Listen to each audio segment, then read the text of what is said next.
ಆತ್ಮೀಯ ವೀಕ್ಷಕ ಬಂಧುಗಳೇ, ಪಾಟೀಲ್ ನ್ಯೂಸ್ ಅಲರ್ಟ್ ಸುದ್ದಿವಾಹಿನಿಗೆ ಆತ್ಮೀಯ ಸ್ವಾಗತ ಸುಸ್ವಾಗತ. ಮುಂಗಾರಿನ ಮೊದಲ ಹಬ್ಬ. ಭಾರತ ದೇಶ ಹಬ್ಬ ಹರಿದಿನಗಳ ನಾಡು. ಇಲ್ಲಿ ಸಂಸ್ಕೃತಿ, ಸಂಸ್ಕಾರಗಳು, ಸಂಪ್ರದಾಯಗಳ ನೆಲೆಯಲ್ಲಿ ನಾವೆಲ್ಲ ಕಲ್ಲು ಮಣ್ಣಿನಲ್ಲಿ, ಪ್ರಕೃತಿಯಲ್ಲಿ ದೈವತ್ವವನ್ನು ಕಾಣುತ್ತೇವೆ. ಹಬ್ಬಗಳನ್ನು ರೂಪಿಸಿ ಆಚರಿಸುತ್ತೇವೆ. ಹಾಗೆ ಮಣ್ಣಿನಿಂದ ಎತ್ತುಗಳನ್ನು ಮಾಡಿ ಪೂಜಿಸುವ ಸಂಪ್ರದಾಯ ಹೊಂದಿದೆ. ಅದುವೇ ಮುಂಗಾರಿನ ಆರಂಭದ ಹಬ್ಬ, ಮಣ್ಣೆತ್ತಿನ ಅಮಾವಾಸ್ಯೆ.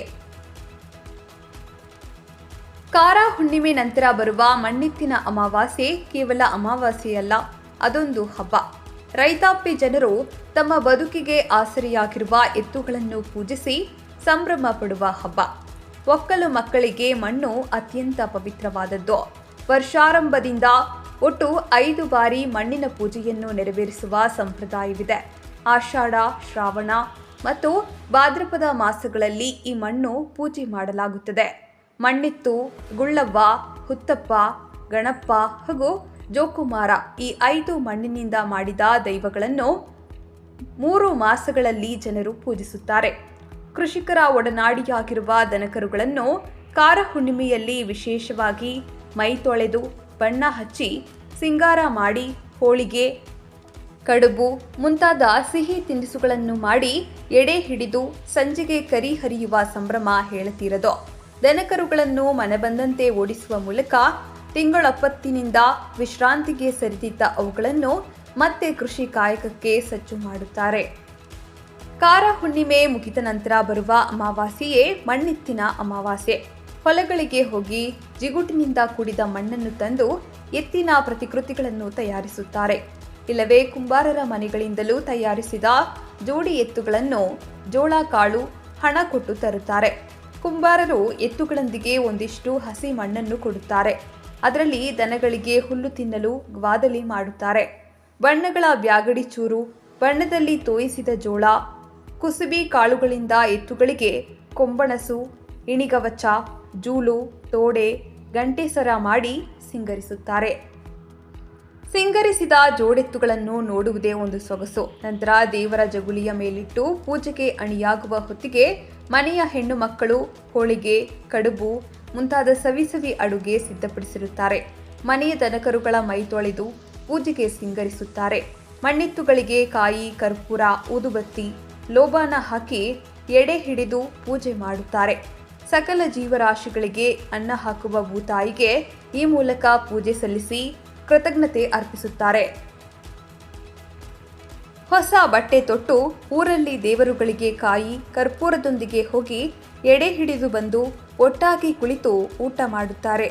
ಸಂಜೆ ಆರತಿ ಹಿಡಿದ ಹೆಣ್ಣು ಮಕ್ಕಳು ಮನೆ ಮನೆಗೆ ತೆರಳಿ ಪೂಜಿತ ಎತ್ತುಗಳಿಗೆ ಆರತಿ ಬೆಳಗಿ ಸಂಭ್ರಮಿಸುತ್ತಾರೆ. ಮರುದಿನ ಮಕ್ಕಳು ಮಣ್ಣಿನ ಎತ್ತುಗಳನ್ನು ತೆಗೆದುಕೊಂಡು ಅದರಲ್ಲಿ ಒಂದು ಎತ್ತಿನ ಕಾಲು ಮುರಿದು ತಟ್ಟೆಯಲ್ಲಿ ಇಟ್ಟುಕೊಂಡು ಮನೆ ಮನೆಗೆ ತೆರಳಿ, ಎಂಟೆತ್ತಿನ್ಯಾಗ ಒಂದ ಕುಂಟೆತ್ತ ಬಂದೈತಿ, ಜ್ವಾಳ ನೀಡ್ರಿ ಎಂದು ರಾಗವಾಗಿ ಹೇಳುತ್ತಾ ತಿರುಗುತ್ತಾರೆ.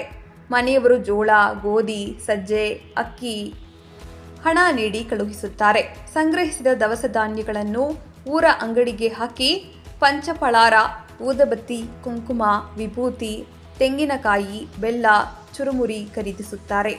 ಎತ್ತುಗಳನ್ನು ತೆಗೆದುಕೊಂಡು ಹೊಳೆ, ಕೆರೆ, ಹಳ್ಳದ ದಂಡೆಗೆ ಹೋಗಿ ಅಲ್ಲಿ ಎಲ್ಲ ಮಣ್ಣೆತ್ತುಗಳಿಗೆ ಮುಖ ತೊಳೆದು ವಿಭೂತಿ, ಕುಂಕುಮ ಹಚ್ಚಿ, ಊದುಬತ್ತಿ ಬೆಳಗಿ, ಪಂಚಫಳಾರ ಹಾಕಿ, ಕಾಯಿ ಒಡೆದು, ಕಾಲು ಮುಗಿದು ಊರ ಸಮೃದ್ಧಿಗೆ ಬೇಡಿಕೊಂಡು ಮಣ್ಣೆತ್ತುಗಳನ್ನು ಹೊಳೆಗೆ ಬಿಡುತ್ತಾರೆ. ನಂತರ ದಾರಿಯಲ್ಲಿ ಸಿಕ್ಕವರಿಗೆ ಫಳಾರ ಹಂಚುತ್ತಾರೆ. ಇದು ಹಳ್ಳಿಯ ಮಕ್ಕಳ ಮಣ್ಣೆತ್ತಿನ ಅಮಾವಾಸ್ಯೆಯ ಸಂಭ್ರಮ. ಭೂತಾಯಿಗೆ ರೈತಾಪಿ ಜನ ಮಳೆ ಬೆಳೆ ಚೆನ್ನಾಗಿ ಆಗಲೆಂದು ಕೃಷಿ ವರ್ಷಾರಂಭದಲ್ಲಿ ಬೇಡಿಕೊಳ್ಳುವ ಹಬ್ಬವಾಗಿದೆ. ಎತ್ತುಗಳು ಶಿವನ ವಾಹನ, ನಂದಿ ಅವತಾರ. ನಂದಿ ಪೂಜೆ ಹಿಂದಿನಿಂದಲೂ ನಡೆದು ಬಂದ ಸಂಪ್ರದಾಯ. ಜನಪದ ವಾದ್ಯವೊಂದಕ್ಕೆ ನಂದಿ ಧ್ವಜವೆಂಬ ಹೆಸರು ಕೂಡ ಇದೆ. ತಮ್ಮ ಬೆನ್ನೆಲುಬಾಗಿ ಹೆಗಲಿಗೆ ಹೆಗಲು ಕೊಡುವ ಬಸವಣ್ಣನನ್ನು ಇಟ್ಟು ಕೊಂಡಾಡಿದರೂ ರೈತರಿಗೆ ಕಡಿಮೆಯೇ. ಕಾರ ಹುಣ್ಣಿಮೆಯಂದು ಎತ್ತುಗಳನ್ನು ಸಿಂಗಾರ ಮಾಡಿ ಅವುಗಳನ್ನು ಪೂಜಿಸುವ ಸಂಪ್ರದಾಯವಿದೆ.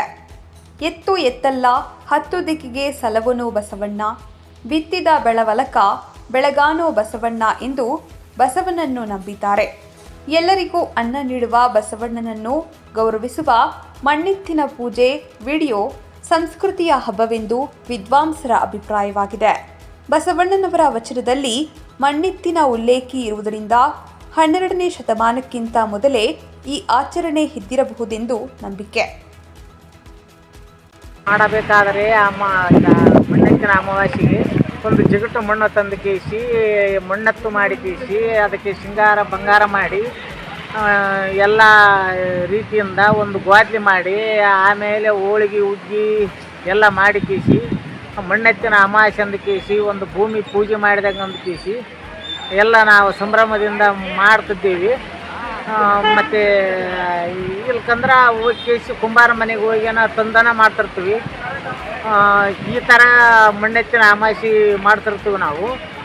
ಒಂದು ತಿರುಗಿ ಮರು ದಿವಸ ಏನೈತೆ ಹುಡ್ರು ಒಂದು ಕಾಲು ಒಂದು ಮುರಿದ ಕೇಸಿ ಕುಂಟೆ ಮಾಡಿ ಒಂದು ಗೆಜ್ಜೆ ಕಟ್ಕೊಂಡು ಒಂದು ಅದನ್ನು ಅರ್ಧ